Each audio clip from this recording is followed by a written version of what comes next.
Hi everyone, my name's Anne. Thanks for joining me on Art on the Creek. We're in my home studio in Parker, Colorado, and as I'm filming this, it is September 15th, Friday, 2023, and it is cold outside. We had some rain and there is no sunshine. It is cloudy and the clouds are low and it's just kind of drizzly all day, so it's kind of a gloomy day. But I thought, what could be more fun, at least for me? I don't know what the weather's going to be like when you're watching this. So I hope you enjoy this. I thought this would be a great day to finally wrap up my Major League Baseball mascot painting challenge. I had to put off this last week because we had wonderful visits with grandkids, and that is the best reason to put something aside, actually, is to spend time with your family.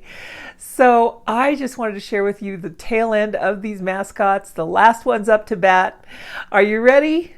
Go get your Cracker Jacks and let's go.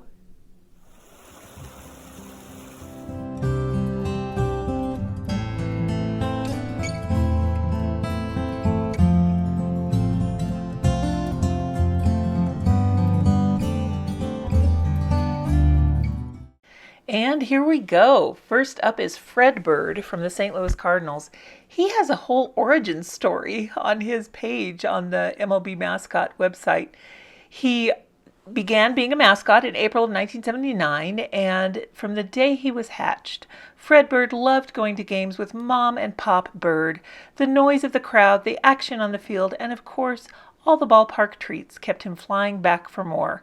I mean, it's like he's got a whole story here, old Fred. So he, as many of these mascots are, he also goes out and about all over St. Louis, and you can find him at schools, hospitals, birthday parties, and passing out tickets to fans in the area. And of course, like many of the others, he has a Twitter page and an Instagram page. So if you're interested in following more on Fred Bird, look him up on social media. And that is the St. Louis Arch in the background for those of you who may not know that city too well. Next up is Tampa Bay Rays Raymond. Now, Ray has an interesting story. He is actually a sea dog.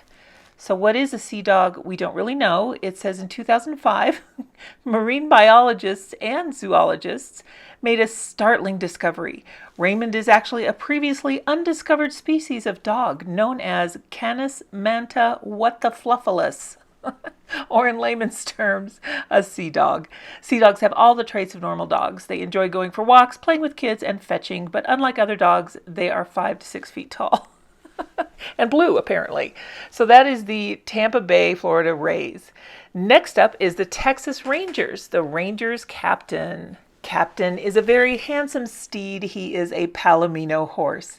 He was introduced in 2002, and the uniform number he wears is 72, and that is in honor of 1972, which is the year that the Rangers relocated to the Dallas-Fort Worth Metroplex. Now, there is a really cool thing you can do with Captain. He has something called Captain's Ride Out. You can start your day with the Texas Rangers on a game day by riding out onto Globe Life Field with everyone's favorite mascot, Captain. It's like you have this ATV golf cart kind of thing, and he's standing in the back, and you can be in the cart with him. So that is a really fun thing for grand entrance for families with children 5 years and older. I just think that's fabulous. It's time to meet Screech.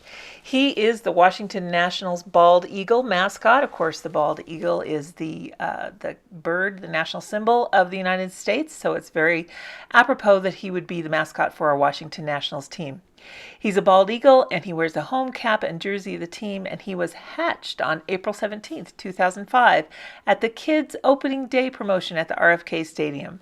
The mascot's name is based on the sound that is made by the bald eagle. And a 9-year-old fourth grade student in Washington, D.C., Glenda Gutierrez, designed the mascot and won a contest sponsored by the team and explained that it was strong and eats almost everything. I just love how they choose these mascots and get the community involved, and kids just have the best view on life, don't they? These last 4 mascots have added an entry line in my bucket list. I want to go to a Washington Nationals baseball game at their home field and see this. They have presidential races during their games. Now, there are 6 presidents in total, but only 4 were in the Major League Baseball All-Star mascots page that I referenced to this challenge from. But the 4 presidents are Thomas Jefferson, Abraham Lincoln, Teddy Roosevelt, George Washington, William Howard Taft, and Calvin Coolidge. So they have races, and each has a uniform number corresponding to their place in the order into which they held the office. So George is number 1, Tom is number 3, Abe is 16, Teddy 26, William 27, and Calvin 30.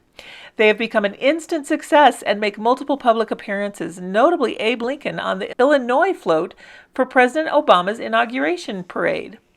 A running gag with the presidents is that Teddy Roosevelt can never win a race.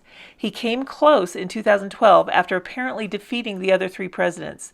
While Teddy was Tebowing near the finish line, George Washington drove up in a car and whacked him in the back of his head with a baseball bat. In 2012, shortly before the Nationals' postseason run, Teddy won his first race and then won 4 straight. In 2013, the 5th contestant, Taft, was added, followed by the 6th contestant, Coolidge, in 2015. How much fun would that be? I only do the heads of these mascots because they are truly hilarious. Like this, of course, it's a pretty normal human-looking body at the bottom, a little bit of padding on their costumes, but these heads are probably half the size of an adult human body, and they put them on top of their shoulders. And can you imagine running a race wearing this incredibly large head? That has to be something that is not quite easy. But if anyone can do it, it is our founding fathers. So I just want to thank you all so much for drawing along and painting along with me on this challenge that I've done for you guys here. It is the Major League Baseball Mascot Painting Challenge. And as you may remember, I'm not sponsored by Major League Baseball. I just did this for fun. And let me tell you, as we're going through the stills at the end of the video here, I will share with you some of the things that I've learned by doing a challenge. And I think it's really valuable. And as artists, I think there's something we can all gain from doing something like this. The first tip I have for you if you're going to participate in an art challenge is have fun with it. If it stops being fun, that is time to stop the challenge. These are meant to be enjoyable and whimsical, and there is no reason why you should struggle through it. If it's not working, it's not working. Just abandon it. There is no challenge police. No one will come and tell you you failed. Just remember, there's no crying in baseball, and there is no failure in challenges. Just have fun with them. That's the biggest tip I can give you.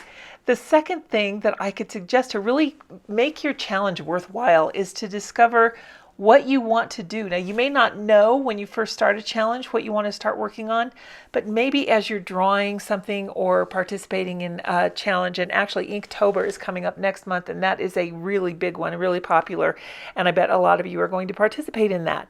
Take a look at the prompts. They usually all have some sort of a theme.